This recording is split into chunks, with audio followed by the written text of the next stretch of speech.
존경하는 국민 여러분, 공급에 집중하면 고용과 소비가 늘던 시대가 저물었습니다. 1차 재난지원금을 기억하시지요?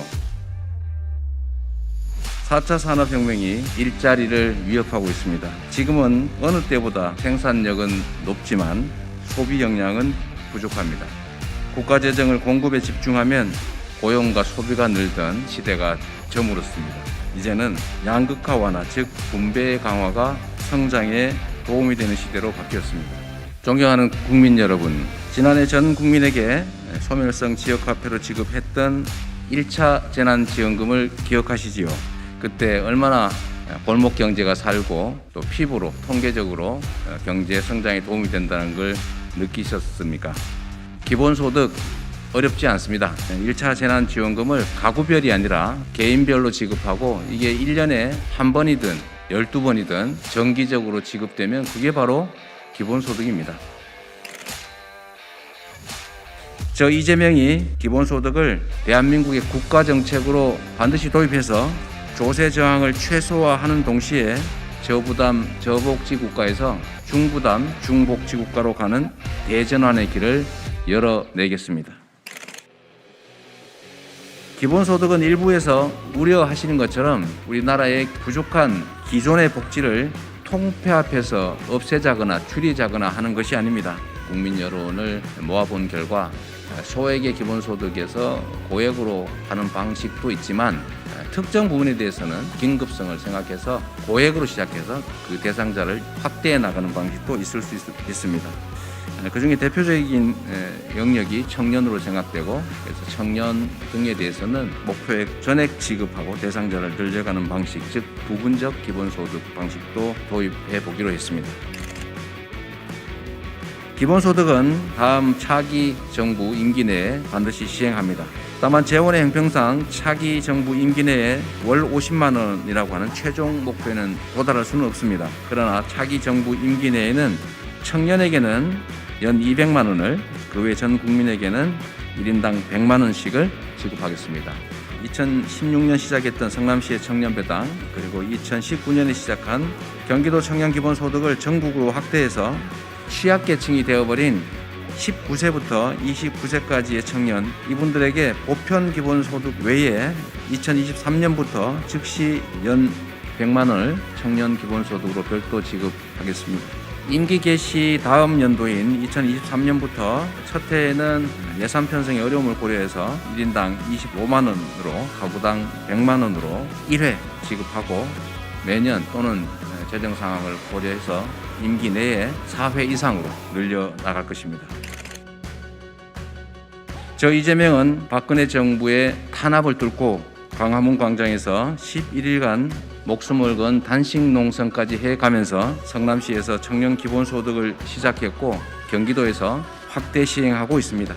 성남시의 청년배당, 또 경기도의 청년 기본소득, 그리고 경기도에 두 차례에 걸치는 재난기본소득이 전통시장과 골목상권 같은 지역경제에 얼마나 큰 활기를 불어넣었는지는 이미 증명됐습니다. 경기도에서 공론화를 위한 수기 토론을 두 차례 실시해본 결과에 의하면 기본소득 도입 찬성 여론이 토론 전에는 50%였지만 토론을 하고 난 후에는 79%로 늘어났습니다.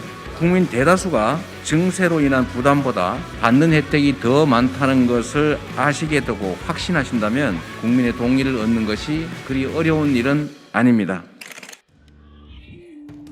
기본소득 재원에 대해서 논란이 많습니다. 도입기에 해당되는 차기 정부의 기본소득은 일반 재원, 조세 감면 축소분, 긴급한 조정과세 재원, 기본소득 토지세와 탄소세에 해당됩니다. 구체적으로 말씀드리면 재정구조개혁, 예산 절감, 예산 우선순위 조정, 물가상승률 초과하는 자연증가분의 예산, 그다음에 세원관리 강화를 통해서 25조 원 이상으로 재원을 마련할 수 있을 것 같습니다. 또 연간 60조 원을 오가는 조세 감면분을 순차로 축소해서 25조 원 이상이 가능할 것으로 생각됩니다. 긴급하게 해야 될 교정과세가 있습니다. 이 교정과세는 사회 문제를 해결하기 위해서 조세 제도를 이용하는 것인데 이거를 전 국민에게 골고루 되돌려 드림으로써 조세 부담보다는 조세로 인한 혜택이 더 많아지도록 설계해서 조세 저항을 줄일 필요가 있습니다.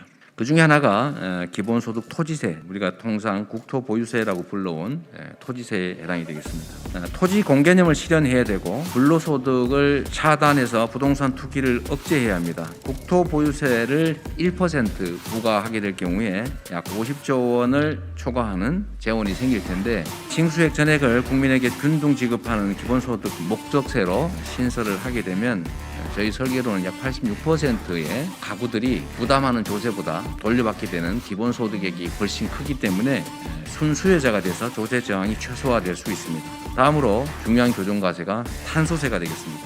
기후위기에 따른 에너지 대전환에 대비하기 위해서는 탄소세를 부과해서 탄소 사용이 부담이 되도록 만드는 외에는 방법이 없습니다. 현재 약 7억 톤 가량이 유럽 기준으로 부과하면 약 30조 원에 해당되는 재원이 만들어질 수 있습니다. 국제기구 공고에 따라서 8만 원 이상으로 올리면 64조 원까지 올라갈 수가 있습니다.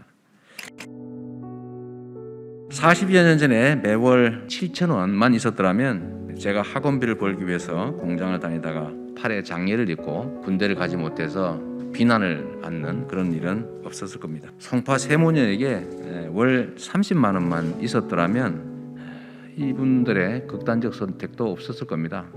또 최근에 코로나 장발장이 배가 고파서 달걀을 훔치고 감옥으로 가는 그런 참담한 일도 벌어지지 않을 겁니다. 사회 경제적 불평등 문제를 해결하고 지속 가능한 공동체 유지를 위해서 프란치스코 교황 그리고 빌 게이츠, 마크 저커버그, 일론 머스크 같은 글로벌 CEO들도 기본소득 도입을 주장하고 있습니다. 전 국민 기본소득 도입으로 대전환의 시대에 양극화 완화와 지속 가능 성장이라는 새 역사를 만들어내겠습니다. 공정 성장의 핵심 기본소득 이재명은 합니다.